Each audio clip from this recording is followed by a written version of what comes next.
Pessoal,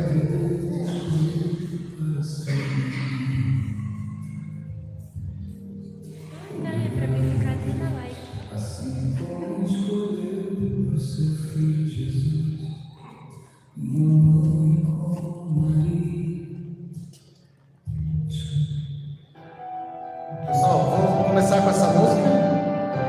Pedir que vocês, quem está aí na internet também, escute um pouco essa canção.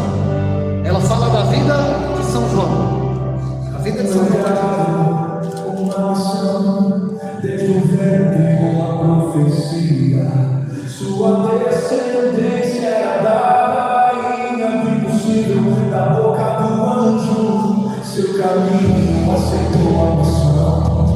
E sozinho no deserto, era a voz que ecoava o caminho, só vento a tremular.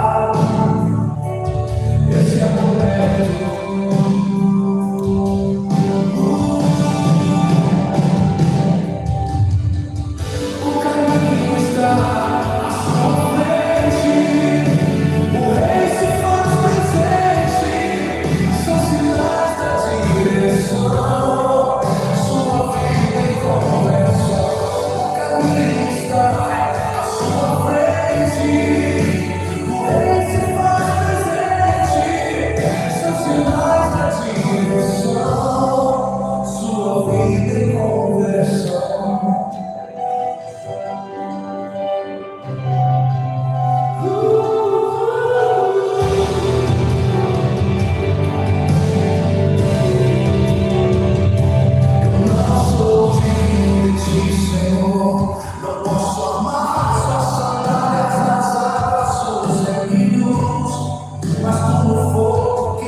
Todos também que estão na live, que estão começando a acompanhar, sejam todos bem-vindos. Vamos pedir a presença do Espírito Santo na nossa vida, para que Ele possa instruir, nos dar as palavras certas, tocar os nossos corações. Então, da onde você estiver, ou aqui dentro da igreja, ou da sua casa, peça o Espírito Santo na sua vida. Não importa o que você esteja fazendo agora, pare, volte para o seu coração e peça a presença do Espírito Santo. Sim, Senhor, vem com o Teu Espírito Santo sobre cada um de nós. Instruir as nossas palavras, Senhor, mostrar a verdade e nos mostrar o caminho, Senhor. Sim, Jesus, derrama o Teu Espírito Santo com todas as nossas fraquezas, com todas as nossas dificuldades, com todas as nossas falhas e pecados. Nós pedimos o Teu Espírito Santo para nos dar coragem, Jesus, de poder seguir o Seu caminho e de preparar o Seu caminho e endireitar as nossas vidas, Senhor, para que Tu venhas fazer um milagre em nossas vidas. Estamos Te pedindo, Senhor, a presença do Teu Espírito Santo, porque queremos uma vida nova. Derrama sobre nós, Jesus, uma vida nova. Derrama o Teu Espírito Santo sobre as nossas vidas, Senhor. Vem, Espírito Santo, unge a minha mente. Coloca a mão sobre a sua mente. Peça que o Espírito Santo possa abrir o seu intelecto, que o Espírito Santo possa inundar a sua mente em todos os seus pensamentos, e que você possa pedir que o Espírito Santo venha te trazer um entendimento, a luz da sabedoria. Pedimos o dom de sabedoria e de entendimento sobre as nossas mentes, que Que Tu venha nos esclarecer as Tuas palavras, porque só o Teu Espírito pode mostrar a verdade. Então que venha derramar o Teu Espírito Santo sobre a nossa mente, Senhor. Põe a mão sobre os seus ouvidos e peço que o Espírito Santo possa soprar no seu ouvido a voz do Senhor, que ela possa sussurrar ao ouvido e que possa entrar no coração, porque o ouvido e os olhos, eles são como a entrada para a alma. Tudo aquilo que a gente vê e escuta é aquilo que vai entrar no nosso coração, na nossa alma, e peçamos a Deus que possamos pedir o Espírito Santo venha entrar em nossa vida pelos nossos ouvidos, Senhor. Que a gente possa escutar a Tua voz, Jesus, porque a Tua voz liberta, cura, salva, transforma. Que a Tua voz ao nosso ouvido, Senhor, possa nos transformar, Jesus. Obrigado, Senhor. Obrigado. Então, podemos sentar? Estamos na paróquia Santiago, no Chácara Santo Amaro. Quem abriu o espaço para a gente foi o Frei Jequinho, que vem acompanhando, vem dando espaço para a gente, vem apoiando. A gente vai convidando muitas mais pessoas, teremos outras formações e não podemos desanimar. Na próxima você vai chamar uma pessoa, um amigo, vai insistir, vai falar que foi bom. As coisas de Deus, às vezes, elas são difíceis de começar, mas elas acontecem porque é a vontade de Deus. Quando não é a vontade de Deus, Deus dá um fim em tudo. Mas a vontade de Deus é que a voz dele seja espalhada. E hoje nós vamos falar de São João Batista. Muitas vezes a gente só escuta falar de São João Batista. Foi ele que batizou Jesus, ou nas festas juninas. Então às vezes a gente só escuta falar de coisas mais genéricas de São João Batista. Mas quem era São João Batista? De verdade. Por que ele veio no mundo? Isso que a gente precisa entender. Por que João Batista veio antes de Jesus? Qual era a missão dele? E qual a importância da vida de São João Batista? E o que isso tem a ver com a nossa vida? A gente precisa pensar. Se nós estamos hoje escutando de São João Batista, ele é um santo da igreja, mas antes, ele veio antes de Jesus por uma profecia. E por que tudo isso? Então é necessário entender a vida dele. Não só falar, é um cara que ficava no deserto. Às vezes as coisas são muito genéricas sobre São João Batista. E a importância de São João Batista é algo impressionante na história e de suma importância no plano de Deus. São João Batista, ele faz parte do processo de salvação de cada um de nós. E nós precisamos entender do plano de salvação de Deus no mundo. E é para isso que nós estamos aqui hoje, para isso que a gente está fazendo essa live. Para meditar e mergulhar nesse plano e nesse projeto de Deus. Não só mergulhar no homem, no santo que foi São João Batista, mas é o nosso exemplo, mas mergulhar nesse projeto de Deus para minha e para a sua salvação. Abra sua Bíblia em Lucas 1. Para você ver o tamanho da importância. São Lucas, ele era médico, ele que escreve o Evangelho de São Lucas, Atos dos Apóstolos, e ele resolveu escrever sobre a vida de Jesus. Ele foi ter com Maria, ele escutou muito o que ele escreve aqui no Evangelho, ele deve ter escutado de Nossa Senhora, então ele era muito estudioso, e ele começa o seu Evangelho. Abre aí Lucas 1. Ele começa o seu Evangelho assim, o prólogo do Evangelho de São Lucas, tá? Capítulo 1. Muitos empreenderam compor uma história de acontecimentos que se realizava entre nós.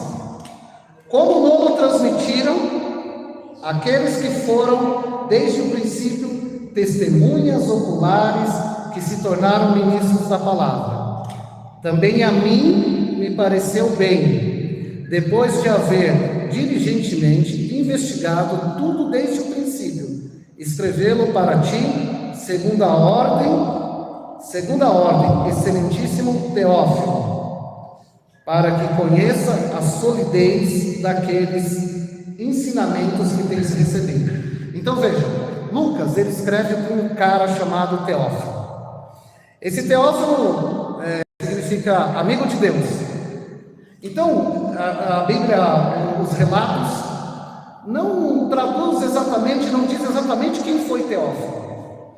Teófilo provavelmente era alguém que estava patrocinando, naquela época tinha muito isso, alguém talvez de posse, que estava patrocinando as escrituras de São Lucas, os livros que São Lucas fazendo.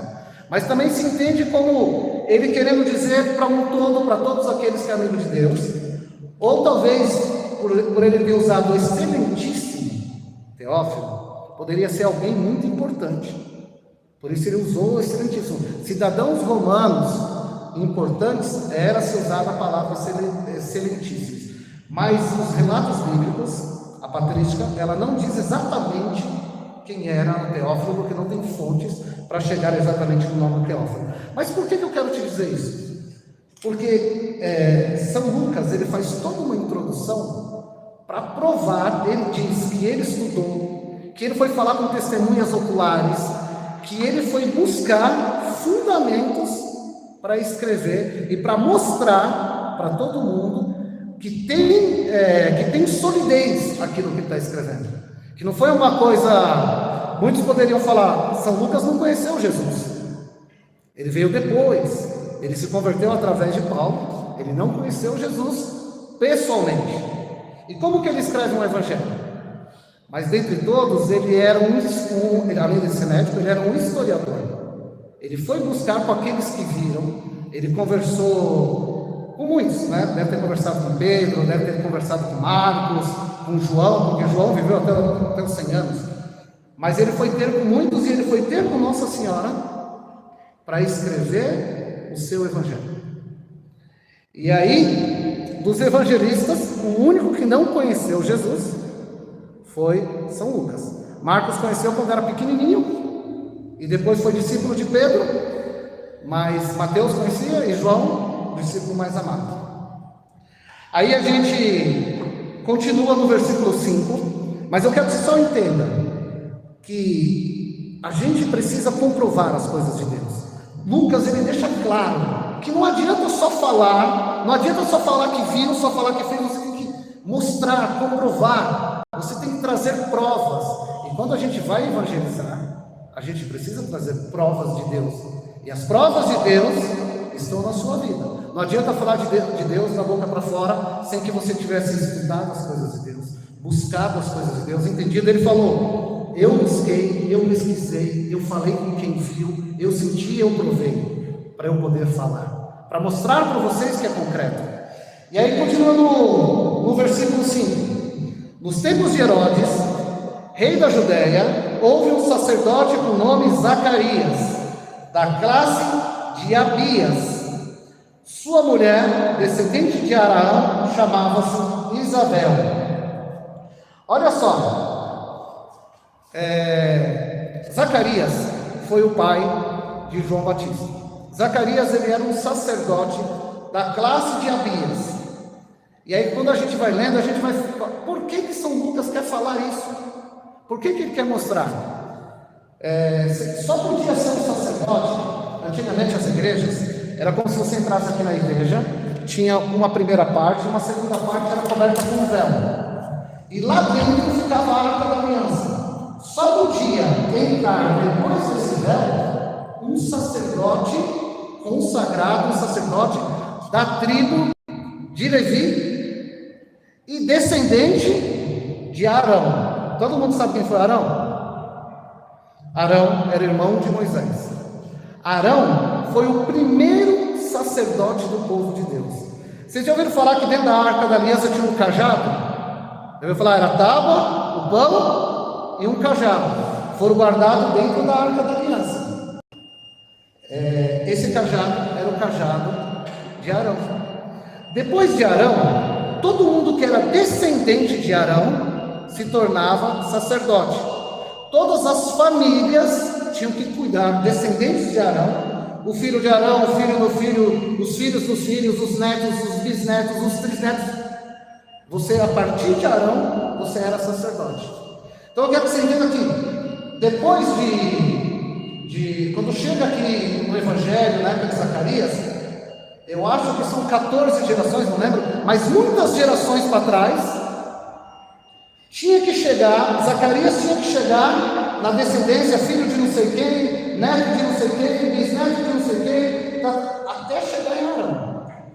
E Zacarias não era.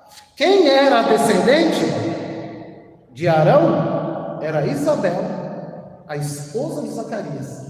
Por isso que Zacarias se torna um sacerdote, porque quem ganhava o direito era a família descendente. Então a família descendente de Arão é que poderia entrar e tocar a Arca da Aliança. Aí isso começou lá atrás, com Davi. Uma vez os filisteus, quando Davi ia para a batalha, você sabe o que o Davi fazia? Ele colocava a Arca da Aliança na frente e saía para a batalha. Toda vez que a Arca da Aliança passava no meio dos exércitos, Davi ganhava as guerras. Hoje o sinal da Arca da Aliança é o sacrário que a gente tem, ok? Então, se a gente colocar na nossa frente sempre Jesus, todas as guerras que você estiver passando, você vai vencer. Toda vez que você entrar numa igreja e dobrar o seu joelho diante de um sacrário, por meia hora, por 1 minuto, por 20 minutos, por 1 hora, mas que você não se esquecer de Jesus no sacrário, você vai vencer as suas guerras. Às vezes a gente não tem tempo de ficar 1 hora ajoelhado durante todos os dias da semana, mas a gente sempre passa por uma igreja. E quando passa por igreja, às vezes as pessoas fazem o sinal da cruz, toda vez que passa por uma igreja. É em respeito ao sacrário que está lá, a Jesus que está lá dentro do sacrário. Mas se você não só ficar nos gestos, porque os gestos são importantes, mas muito mais importante do que passar e só fazer, se naquele momento você lembrou de Jesus lá dentro, se você realmente amou Jesus, porque o gesto pode ser feito de qualquer forma, mas o que diz é o que o coração entrega. Será que as pessoas às vezes rezam por impulso, porque estão acostumados, porque é tradição, às vezes faz o sinal da cruz? Realmente, quando você traça o sinal da cruz, você está declarando que Deus, que Jesus na sua vida é o Salvador. Então, se você declara isso, você tem que viver isso, certo? E às vezes a gente passa até por uma igreja andando, na porta dela aberta, e faz o sinal da cruz e vai-se embora. Será que não dava para entrar 5 minutos, dobrar o joelho? 5 minutos? Se você não pode dobrar o joelho, ficar de pé diante do sacrário e dizer para Jesus: Jesus, eu te amo.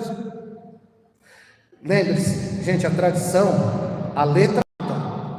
Jesus não veio para mudar a lei, mas ele veio para aperfeiçoar e mostrar que não adianta viver da tradição. Você tem que ver do coração, de uma conversão verdadeira. Mas eu estou te explicando todo esse caminho para chegar em João Batista, para você entender que na época de Davi ele ia para a guerra e levava as arcas, a Arca da Aliança, vencia as guerras.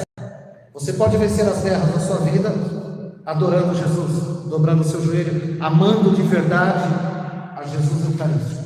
E por isso existe a igreja, não só para que a gente passe na frente e faça o sinal da cruz.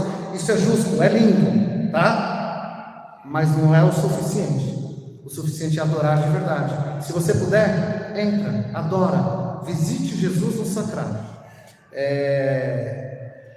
Davi ia vencer as guerras. Um dia, os filisteus, Deus permitiu que os filisteus ganhassem a guerra, e eles levaram a Arca da Aliança. Quando eles levaram a Arca da Aliança, a coisa foi tão feia lá na terra deles, que as pessoas começaram a ter doenças de todo tipo de coisa. As pessoas começaram a morrer lá na cidade do pessoal que roubou a Arca da Aliança, porque eles pegaram algo sagrado e não estavam reverenciando. A Arca da Aliança era algo sagrado e que, como eu falei, as pessoas, tinha só uma pessoa que podia entrar, só o sacerdote, tinha outras pessoas servindo, era todo uma coisa feita em honra ao próprio Deus, porque Deus falava com Moisés através da Arca da Aliança. No meio das asas do anjo, a voz do Senhor saía. E era sagrado, e os filisteus roubaram, e eles estavam profanando o sagrado. E ao profanar o sagrado, inúmeras doenças vieram sobre eles. E aí, amém, a bênção, dá uma bênção para nós aqui.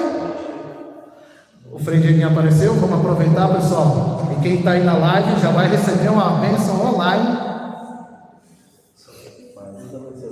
Tudo bem? Desculpa atrapalhar. Não trabalha nunca. Deus abençoe a todos. Cuidou da Arca da Aliança e todos eram fiéis. Essa família mostrou a verdadeira reverência a Deus e cuidou realmente da Arca da Aliança, do sagrado que era Deus. E aí eu pergunto para você, na sua casa, na sua família, você é aquele que leva Deus para lá? Você é o que leva o sagrado para dentro da sua casa? Você ensina a sua família a viver as coisas de Deus? Mas o segredo todo está: eu não posso ensinar algo que eu não sei. Primeiro você tem que olhar para dentro da sua casa, corpo. Como você está com Deus, o seu coração, a sua vida. Como que é essa intimidade, esse relacionamento que você tem com Deus?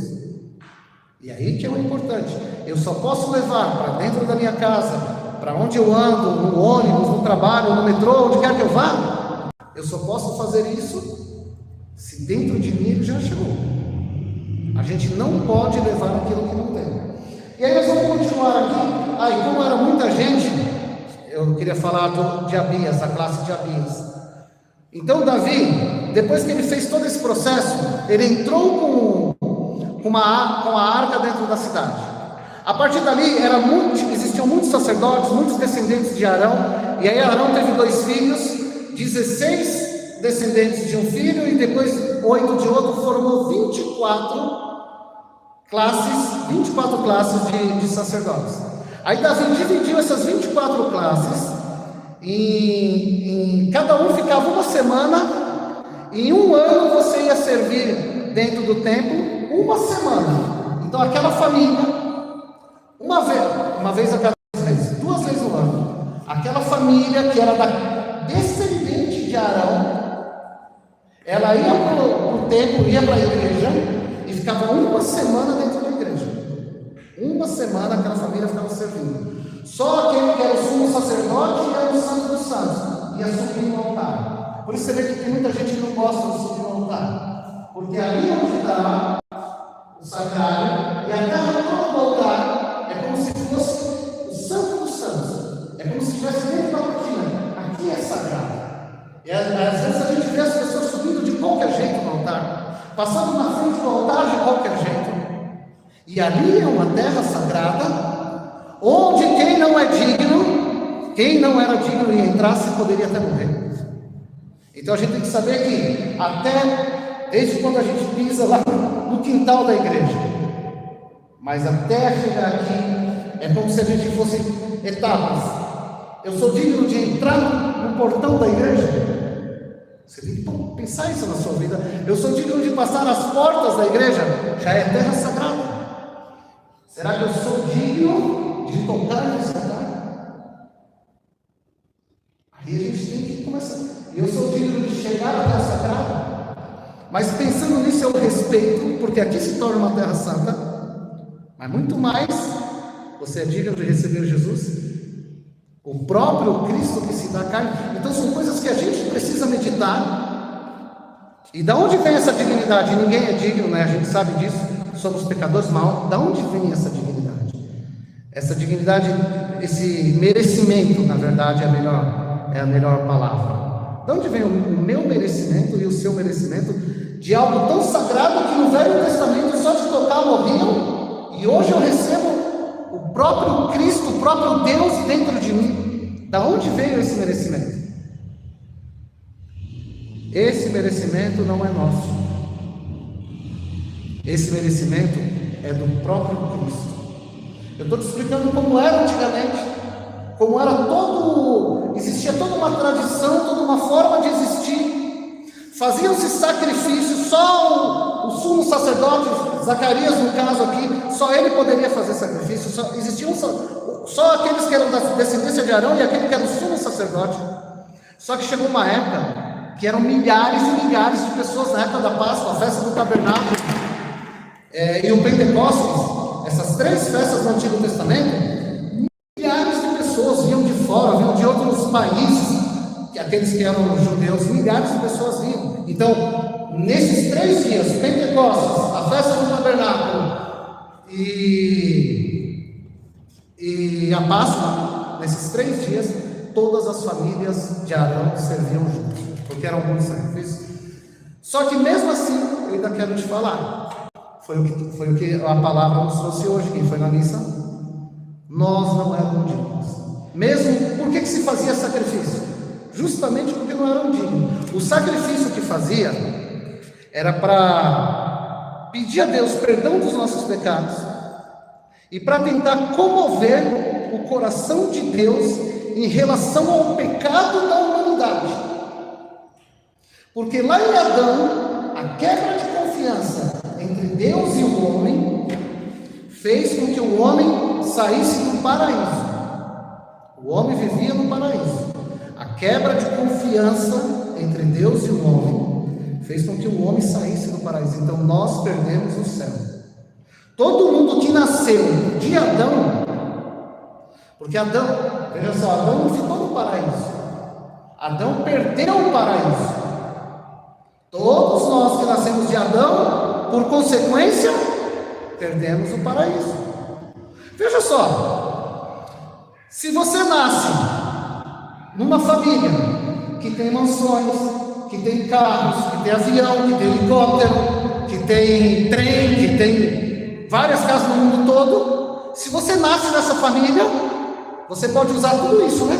Você pode viajar de helicóptero, você pode viajar de avião, você pode ir para casa com piscina, você pode viajar ao mundo porque tem casa em todo mundo, não é verdade? Se você nasceu nessa família, você não tem direito de usar? Mas se você nasceu numa família que mora numa casinha, num casebre, que não tem nada, que mora de aluguel, que não tem às vezes nem o que comer, você nasceu na pobreza. Você pode andar de avião? Você pode viajar o mundo todo? Você pode andar de helicóptero? Não pode, por quê?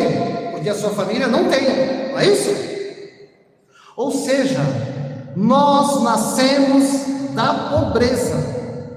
Todos nós nascemos do nada, porque Adão não tinha nada, porque Adão era rico, Adão tinha tudo isso, mas ele e Eva perdeu. E quando nós nascemos, Adão já tinha perdido aquilo que Deus tinha dado. Se o seu pai ficar pobre, você nascer, se o seu pai é rico e ele ficar pobre, você nascer quando ele é pobre, você nasce pobre. Isso é entender que nós nascemos no pecado. Nós nascemos depois que Adão perdeu a herança, depois que ele perdeu o paraíso. E aí todo filho que vem é pobre. Se eu sou pobre, todo filho é pobre, pobre, pobre, todo mundo vai sendo pobre, ninguém vai tendo nada, porque veio do nada. Mas aí que está, Deus olhou para o céu, Deus olhou para a terra do alto do céu, olhou para ela e falou assim: eu amo demais os meus filhos, e eu não quero ver eles na pobreza.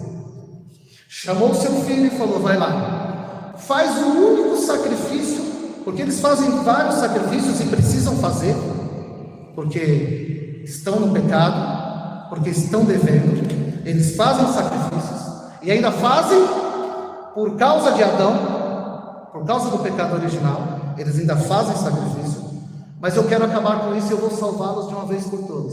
O único sacrifício que podia te dar o paraíso de novo, os bezerros que matavam, os bodes que matavam, os animais que matavam, não te colocavam no céu, não colocavam o povo do Velho Testamento no céu. O povo de Davi, o povo que não colocavam eles no céu. Apenas eles estavam pedindo perdão, vou sacrificar isso, vou sacrificar aquilo, vou dar isso, vou dar aquilo. Igual quando você faz um mal muito grande para uma pessoa, não importa o que você dá para ela em dinheiro, em bens materiais, que você nunca vai pagar aquele mal que você fez ao coração daquela pessoa. Na verdade, o homem ficava tentando pagar a dívida.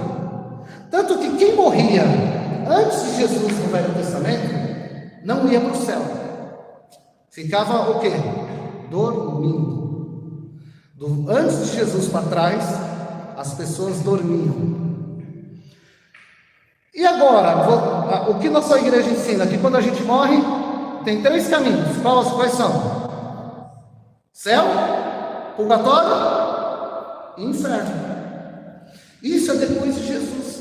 Porque Jesus já comprou o céu para nós. Ele pagou o único sacrifício que podia pagar. Hoje você tem direito do céu. Você não tinha. Aí Jesus, quando ele morre, ele vai à mansão dos mortos. Vocês já ouviram falar isso na Bíblia? Ele vai à mansão dos mortos. Lá ele vai para salvar todo mundo que está adormecido. Dizem que viram até cadáveres andando que ressuscitaram no cemitério quando Jesus morreu. O véu se rasga, se quebra a maldição. A gente tinha perdido, a gente era pobre, e com Jesus nós ganhamos um tesouro escondido na cruz. A salvação veio e você tem direito de novo ao céu. Depois de Jesus você tem direito de novo ao céu. Aí eu quero que você entenda toda essa história para falar que Zacarias estava lá. Zacarias era o sumo sacerdote, mas quem era descendente de Arão não era Zacarias, era a mulher dele, Isabel. E Isabel era prima de Maria. Então, na verdade, a Maria tem a linhagem sagrada, que é através de Isabel e Zacarias, né? Então, para você entender que Jesus, que essa parte de Maria, que as pessoas falam, mas era uma mulher, Maria era descendente de Arão, e também da tribo de Judá. Então, a descendência de Jesus, porque Jesus era filho todo só de Maria, né? Não tinha participação de homem. Mas se você pega a genealogia de José, Lucas liga ele a Natã, que é filho de Davi, e Mateus liga ele a Salomão, que também é filho de Davi. A descendência de José vem de Davi, a descendência de Maria vem de Davi e vem de Arão. Você vê como Maria era santa demais, né? Então Isabel é que tinha isso daí, e o anjo aparece, e aqui eu vou continuar para vocês. Ó, eu não vou contar, não, eu vou ler, tá? Abias, sua mulher descendente de Arão, chamava Isabel. Versículo 6. Ambos eram justos diante de Deus e observavam irrepreensivelmente todos os mandamentos e preceitos do Senhor, mas não tinham filho, porque Isabel era estéril e ambos de idade avançada. Ora, exercendo Zacarias diante de Deus as funções de sacerdote, na ordem da sua classe, era a 8ª ordem, Abias. Então, na ordem da sua classe, que era Abias, que eu expliquei para vocês,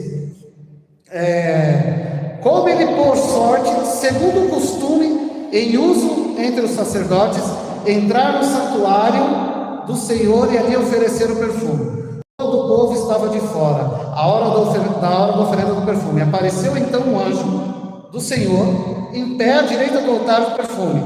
Vendo Zacarias, ficou perturbado, e o temor assaltou. Mas o anjo disse: não temas, Zacarias, porque foi ouvida a tua oração. Isabel, tua mulher, dar-te-á um filho, e chamá-lo-ás João. Ele será para ti motivo de gozo e de alegria, e muitos alegrarão com o seu nascimento, porque será grande diante do Senhor, e não beberá vinho nem cerveja, e desde o ventre da sua mãe será cheio do Espírito Santo.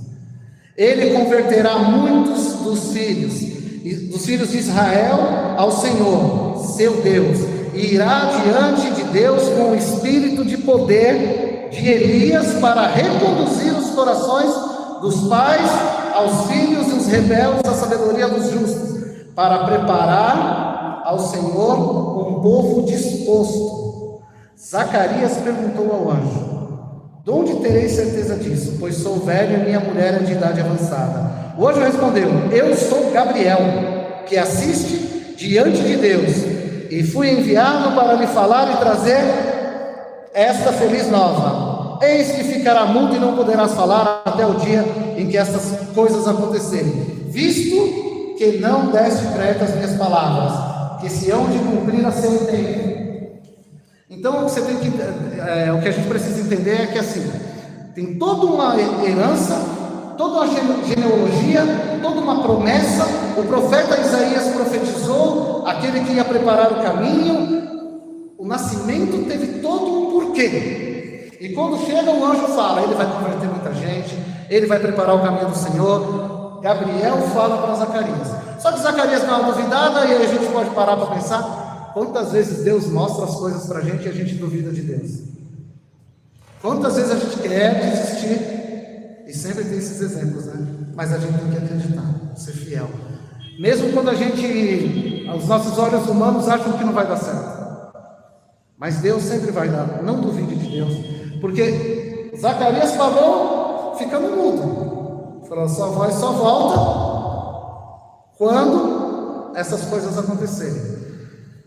Talvez muitas coisas da nossa vida a gente carrega, muitos traumas, muitas doenças, porque a gente ainda está duvidando de Deus ainda. A gente ainda não está acreditando que o nosso Deus é o Deus do impossível, que Ele faz qualquer coisa para nós, e que a gente pode ter tudo. A gente não está acreditando que nós somos para a Arca da Aliança. Nós estamos vivendo para a Arca da Aliança e desacreditando que é o próprio Deus que pode fazer tudo por nós. E talvez é por isso que a gente carrega tantas coisas ruins na nossa vida. E quando a gente passar, e isso é para mim, é para você, é para todos nós, quando a gente passar a acreditar de verdade, as coisas mudam na nossa vida. Tem que acreditar de verdade. Vou continuar a leitura aqui, para que vocês entendam. Aí, eu sou Gabriel, ficará no versículo 23. Decorridos os dias do seu ministério, retirou para sua casa. Algum tempo depois, Isabel, sua mulher, concebeu, e por 5 meses ocultava, dizendo: eis a graça que o Senhor me fez, quando lançou os olhos sobre mim para tirar o opróbrio diante dos homens. Gente, diante disso, Isabel proclama: eis a graça. Ela não falou para ninguém, ela ficou por 5 meses com a boca dela calada, sem sair gritando, sem sair esperneando, sem sair fazendo algazarras. Ela guardou no coração. Aí parece o que Nossa Senhora faz, né? Não é à toa que elas eram parentes. Nossa Senhora guardava tudo no coração. E talvez ela aprendeu com as suas avós, com as suas tias, com as mulheres sagradas, com a sua mãe, Santana, que não aparece o nome na Bíblia, mas a tradição da igreja, e também está no proto-evangelho de Tiago, não é um livro canônico, mas São Tiago também escreveu. Agora não lembro se foi o maior ou o menor, mas está no proto-evangelho de Tiago o nome de Joaquim e Ana, e a igreja traz como tradição o nome de Joaquim e Ana. Talvez Nossa Senhora aprendeu com as mulheres da descendência dela, da família dela, a guardar as coisas no coração. Isabela jubila e guarda no coração. Tudo isso porque Deus ia fazer um milagre na vida deles. Aí eu queria fazer com que você pensasse um pouco. Pensa na sua vida. Qual o milagre que você espera de Deus? A Isabel, o milagre que ela queria era ter um filho, ela era estéril. E qual o milagre que você espera de Deus? Só que esse milagre pode vir muito melhor do que você imagina, se você for fiel. Se você for dessa descendência, a descendência que cuida das coisas de Deus. Eu quero dizer que você pode criar isso dentro de você, aquele que cuida das coisas de Deus. Você pode assumir essa descendência, como Zacarias assumiu a descendência de Arão casando com Isabel. A sua união com Cristo faz com que você assuma essa descendência de cuidar, de ser sacerdote, de cuidar das coisas de Deus. E aí a pergunta é: qual o milagre que você quer?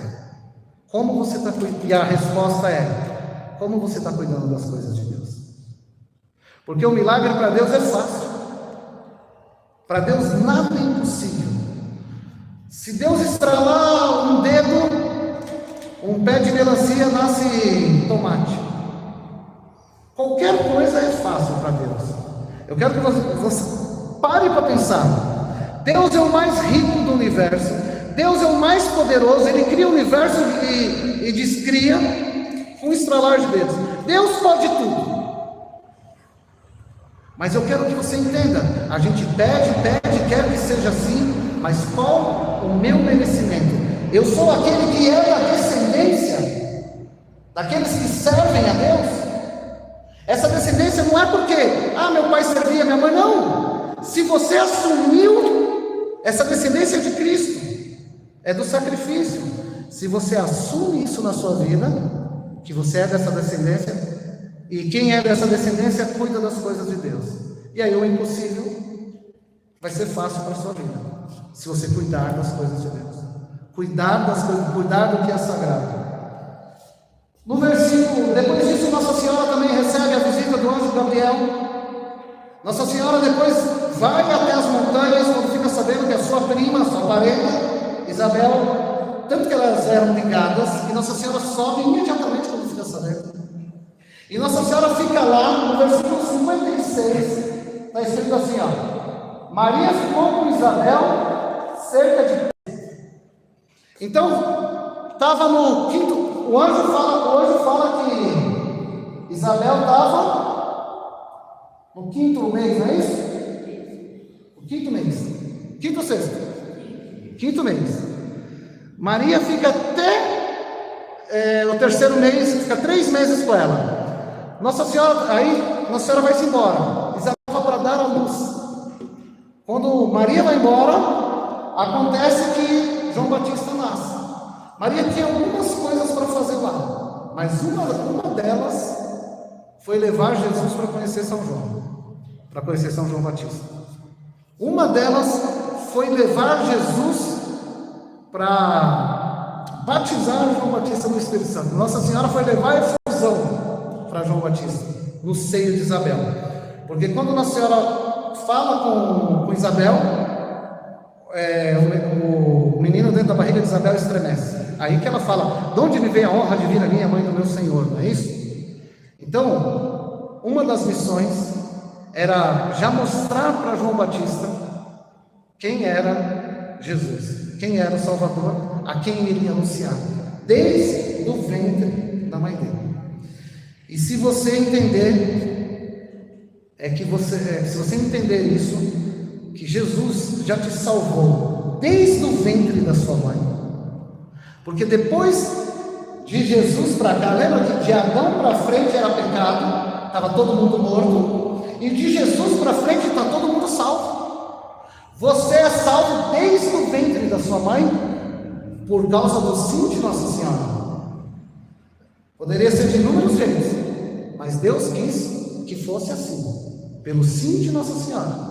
E Nossa Senhora, assim como ela fez com João, ela fez com você no ventre da sua mãe. Ela fez com a sua mãe no ventre da mãe dela. O sim dela fez com que você fosse salvo desde o ventre da sua mãe.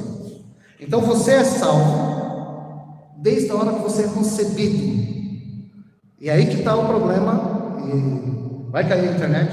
Aí é o problema do aborto. Não, eu estou falando de aborto. A internet não gosta. O mundo não gosta que se fale dessas coisas. Mas a gente não está para servir o mundo, é para servir a Deus. Sabe por quê? Porque do momento que você tem vida, do ato do ato que você é criado, naquele momento já tem vida.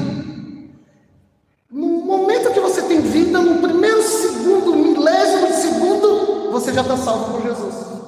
Você já é uma alma salva. E aí nós não podemos matar uma alma salva. Entendeu? Então é aí que está o problema de tudo isso. O sim de Maria, assim como João foi batizado, o sim de Maria faz com que você, desde o seu ventre, depois de Jesus, todo mundo, desde o ventre de suas mães, estão salvos. E aí todo pecado contra a vida, tudo que vai contra a vida humana se torna um pecado, porque é uma alma salva. Mas porque as pessoas, aí eu falei que existe o céu, o purgatório e o inferno. Por que as pessoas vão para o inferno? Porque elas negam a salvação, elas rejeitam a salvação. Não é porque eu digo para você, você não tem que conquistar a salvação. Você tem que garantir a salvação. Você tem que merecer a salvação. A salvação já foi conquistada pelo sacrifício de Jesus na cruz. Ele conquistou para você. Mesmo porque nenhum de nós teríamos condições de salvar a nossa, conquistar a nossa salvação. Eu poderia ser o cara mais perfeito do mundo. Eu não teria condições, porque eu nasci da pobreza. Eu nasci do nada. E agora, por Jesus, eu nasci da riqueza. Você nasceu da riqueza, da glória do céu, a salvação. E por isso existe uma glória, um tesouro escondido, que é a sua herança. A sua herança. E Nossa Senhora faz parte dessa herança. E a Nossa Senhora traz com o sim dela a João Batista. E por que eu estou comparando você com João Batista? E você vai entender no versículo 56. Nascimento de João Batista. Completando-se para Isabel o tempo de dar à luz. Versículo 57, tá? Os seus vizinhos, parentes, souberam que o Senhor manifestara a sua misericórdia, congratulando-se com ela. No 8º dia, foram circuncidar o menino e quiseram chamar pelo nome de seu pai, Zacarias. Mas sua mãe interveio, não, disse ela, ele se chamará João. Replicaram-lhe, não há ninguém na tua família que se chame por este nome. João significa graça de Deus, tá? E perguntaram por acenos ao seu pai como queria chamar. Ele, pedindo uma tabuinha, escreveu nela as palavras, João, o seu nome. Todos ficaram pasmados.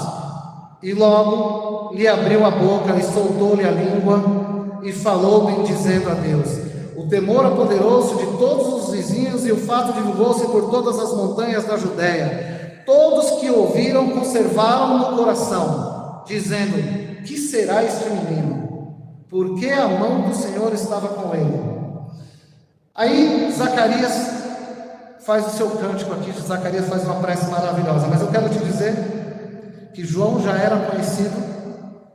Desde o seu nascimento, todo mundo já falava. O pai ficou mudo, o anjo que anunciou. João já era em todas as montanhas, todo mundo já sabia. E todo mundo ficava perguntando, por que Deus? Porque a mão do Senhor tocou nesse menino.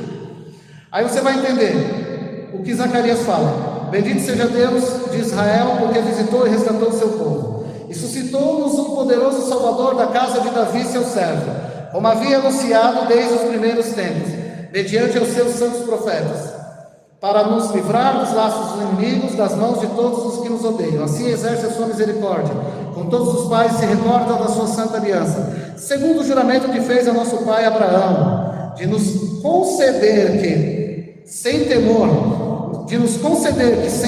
libertados das mãos inimigas, possamos servi-lo, em santidade e justiça, na presença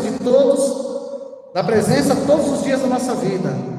E tu, menino, serás chamado profeta do Altíssimo, porque precederás o Senhor e lhe prepararás o caminho, para dar ao seu povo conhecer a salvação, pelo perdão dos pecados. Graça, ternura e misericórdia de nosso Deus, que nos vai trazer do alto a visita do sol nascente, que há de iluminar os que jazem nas trevas, na sombra da morte, dirigir os nossos passos no caminho da paz. Você viu que Zacarias fala, aqueles que jazem nas trevas, na sombra da morte, iluminar todos que já passaram, aqueles que jazem nas trevas e no caminho da morte ali, é aqueles que é a descendência, toda a descendência de Adão, na sombra das trevas que adormecem e ainda não eram salvos. Esse menino viria, Jesus, né? Viria para salvar os que passaram e os que virão, e assim dar um ponto final. Mas antes, as profecias diziam que viria alguém que preparava o caminho. E aí, eu vou fazer a comparação que eu quero que você entenda. Não dá para a gente ser, você é o Salvador, não? Você consegue ser Deus? Não consegue, né? É impossível você ser Nós precisamos ser novos cristos, mas você não é Deus, não consegue ser Deus. Mas você consegue ser João Batista. Porque o seu chamado hoje é ser João Batista. O chamado de todos os católicos, de todos que servem a Cristo, é ser João Batista. O que João Batista tinha que fazer? Qual era a principal missão dele? Preparar o caminho para quem? Para Jesus. Ia ter a vinda de Jesus, não era? Pois é. Aí Jesus, quando se vai, Jesus fala: eu estou indo, mas voltarei uma segunda vez, não fala? Terá segunda vinda. Correto? Está na Bíblia ou não está? Terá segunda vinda. Mas precisa de novo de quem vai preparar a segunda vinda. Como eu disse que eu expliquei todo aquele Velho Testamento, toda a preparação, toda a descendência culminou em João Batista. E aí eu disse que com a salvação de Cristo todos nós já somos salvos, correto? Então todos nós passamos a ser aquele que vai anunciar a segunda vinda de Jesus. E quem é que anuncia? São João Batista. E se nós precisamos ser esse que vai anunciar, nós precisamos olhar para a vida de quem anuncia. Como que era a vida de João Batista? E aí é o que nós vamos fazer no segundo momento. Olhar a vida de João Batista. Assim como teve um profeta que anunciou a primeira vinda de Jesus, Jesus veio, morreu por todos e pediu: sejais novos Cristos, sejais como eu. Nós precisamos agora anunciar a segunda vinda. Existe um papel de João Batista nessa segunda vinda, mas não é de um profeta, é da igreja inteira. Agora a igreja precisa ser João Batista. Só que a igreja não são paredes, a igreja são pessoas. Porque as paredes não têm boca, a porta não abre e começa a falar sozinha, o sino não bate sozinho, a estrutura física não anuncia. Ela é um exemplo, uma prova que Deus existe, mas quem anuncia é quem tem a voz. Só pode falar aquele que tem a voz. Por isso o São João Batista era a voz que clamava no deserto. E hoje foi dada a voz para mim e para você. Nós temos que ser João Batista. Nós precisamos falar que Cristo está voltando. Quando você vê alguém sofrendo, quando você vê alguém fazendo, nós temos que ter a coragem de falar de Deus para essas pessoas. Quando a gente vê pessoas servindo errado, e aí vem Santa Catarina do Céu, nós temos que ter a coragem de falar, porque agora São João Batista não vai nascer outro, porque agora São João Batista sou eu e é você. Nós temos que ser essa voz.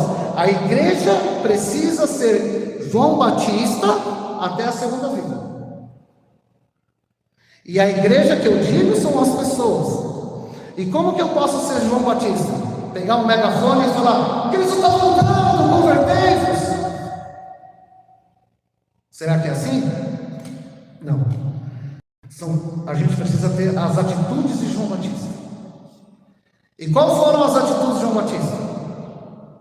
Num segundo momento, a gente vai saber como que foi, como que eu preciso viver para que eu possa ser essa voz.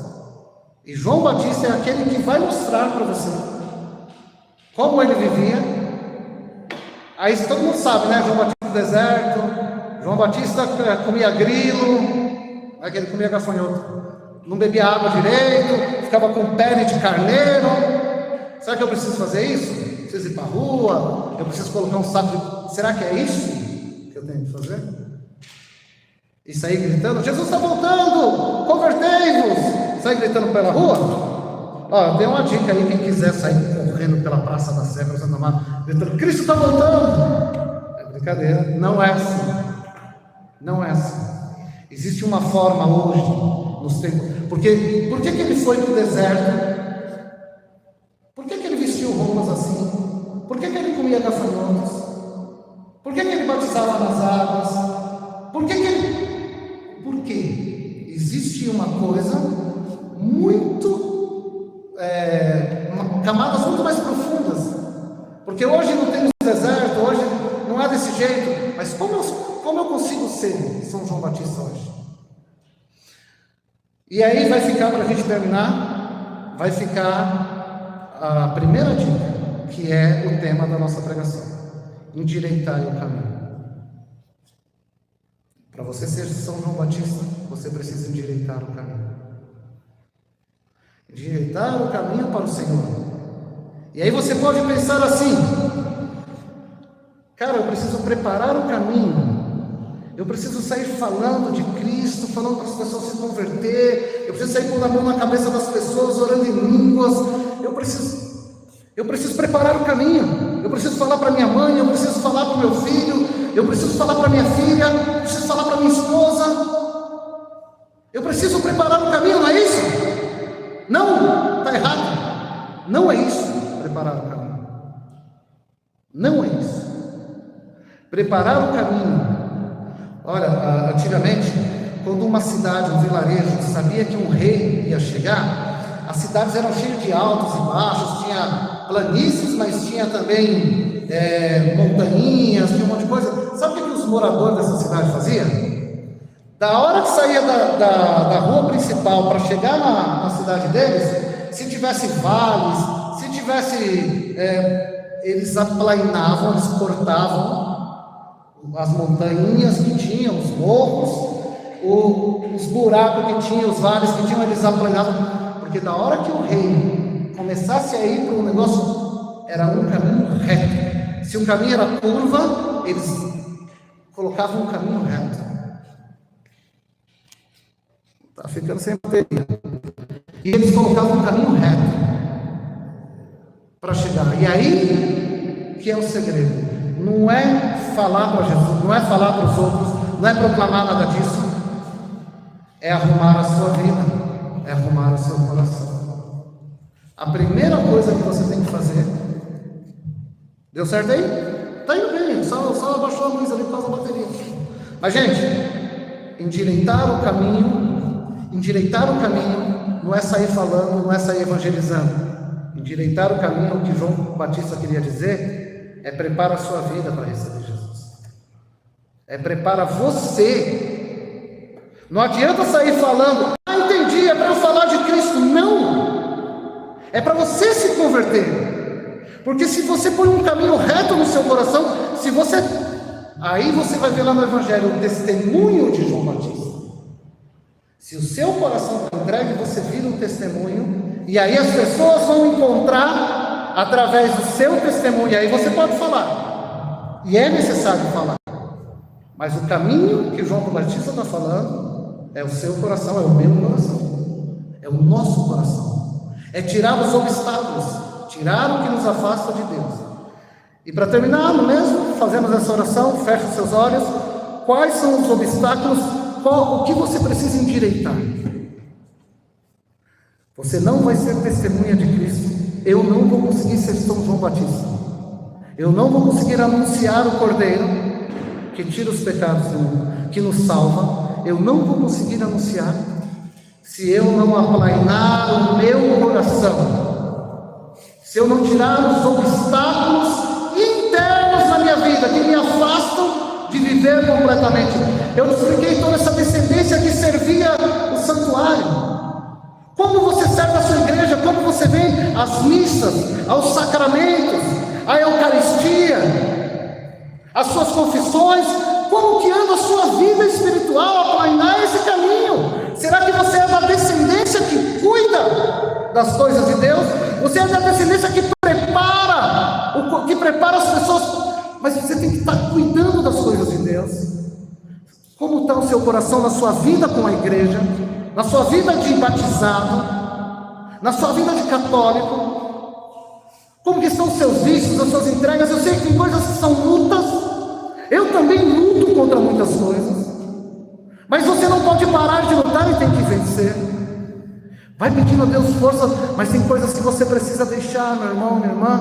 O pecado mortal você tem que deixar imediatamente, e a confissão pode te ajudar nisso. Eu sei que tem pecados mais difíceis de largar, mas você precisa ser acompanhado, precisa estar disposto. Só que muitas coisas da nossa vida é porque nós profanamos o sagrado, porque nós temos a igreja, temos a Eucaristia, temos Jesus, circunstâncias, temos tantas coisas e andamos de qualquer jeito e servimos de qualquer jeito. E muitas coisas dão errado na nossa vida e depois a gente quer culpar Deus. Então, irmão e minha irmã, coloque isso no seu coração. Como você está servindo o Senhor? Aplanar esses caminhos. O que você pode largar? As renúncias. Entrega isso. Devolve o mundo porque não é seu. Coloca nos pés do Senhor a sua vida. Às vezes as pessoas falam, entrega seus pecados. Não, entrega a sua vida inteira. Entrega tudo que você é. Com tudo que você tem, que Deus sabe. Não entrega só o que é bom ou só o que é ruim.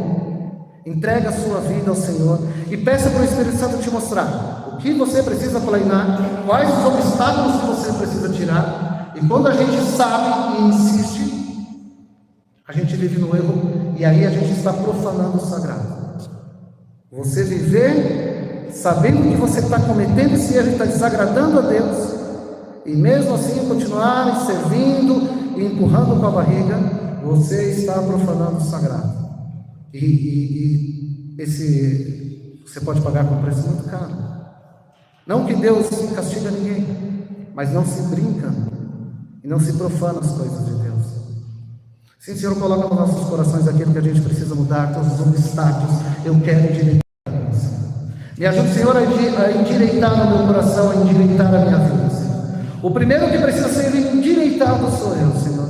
E eu te agradeço, Senhor, porque me revelas isso. Me dê força, Senhor, para eu continuar firme nisso.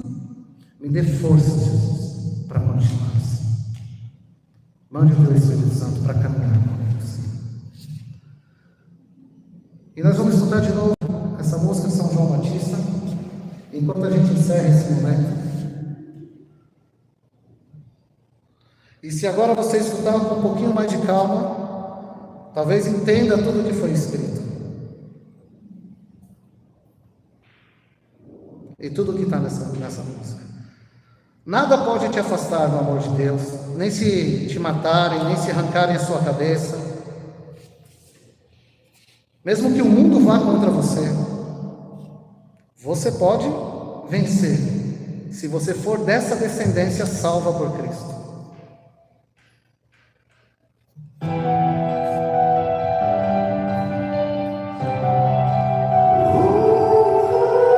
Ser dessa descendência é aceitar a salvação. Muitas pessoas não aceitam que Cristo é a verdade. Uma missão, desde o ventre uma profecia. Sua descendência era Ele era da descendência de Maria. da boca do anjo, seu caminho aceitou a missão. E sozinho no deserto era a voz que ecoava no caminho, sua fé no tremular. Esse é o momento.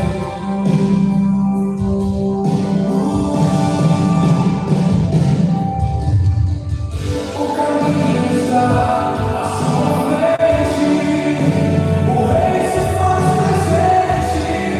São sinais da direção. Sua vida. Gente, só dá vontade. O caminho está à sua frente. Hoje nós temos essa oportunidade de seguir a Deus, ainda enquanto tem vida, ainda enquanto você pode. Ainda dá tempo, ainda dá tempo. O caminho está à sua frente. O Rei se faz presente todos os dias na Eucaristia, todos os domingos. O Rei se faz presente. O que nós precisamos é de conversão, é o que Batista pregava. Agora talvez você entenda mais essa canção. A primeira vez que escutou, eu vou até voltar ela aqui para terminar. Deus abençoe a todos. Mas presta atenção no coração.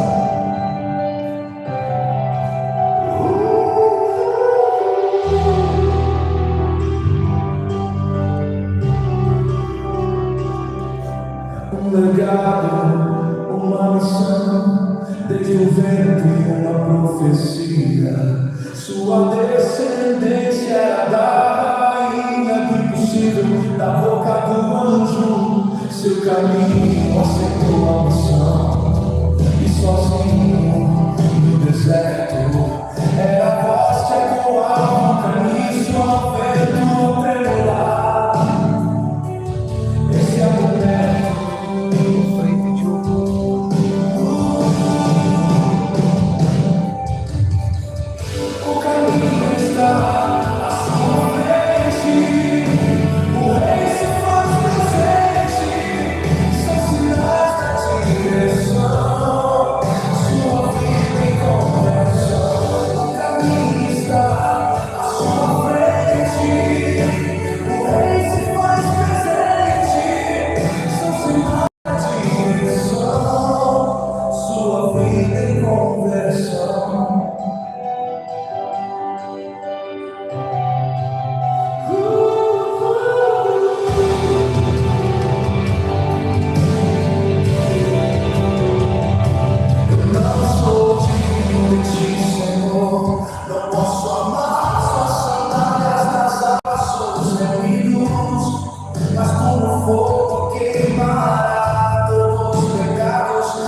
convidando para o próximo. Vem cá, fala. Não. Vem cá, encerra aqui. Fala pro pessoal. Anotem aí o nosso site lá, o canal. Vou falar assim. Deixa eu falar mesmo. Gente, aqui na paróquia São Tiago Maior, a gente iniciou essa missão que a gente, como vocês que seguem o canal sabem, a gente aqui é só o início da nossa missão. Por isso, agora eu não sei se olha para lá, para cá. Pessoal, eu estou agora em duas situações na live. Hoje eu não só estou em live, eu estou acostumado a fixar meus olhos em live, entendeu, gente? Aí eu fico meio perdido, mas é como se eu estivesse falando com vocês também, tá? Vou falar aqui, mas fica aqui já desde agora. Essa foi a primeira experiência nossa da missão Voz de Deus, onde presencialmente a gente está transmitindo esta live. Que vocês se preparem, porque terão outras, virão outras, e como eu sempre estou dizendo nas lives, é no tempo de Deus. A gente é aquele que obedece o chefe. Ele é o dono dessa obra, é Ele que nos conduz pelo carisma da voz dele, e é Ele que vai nos direcionar.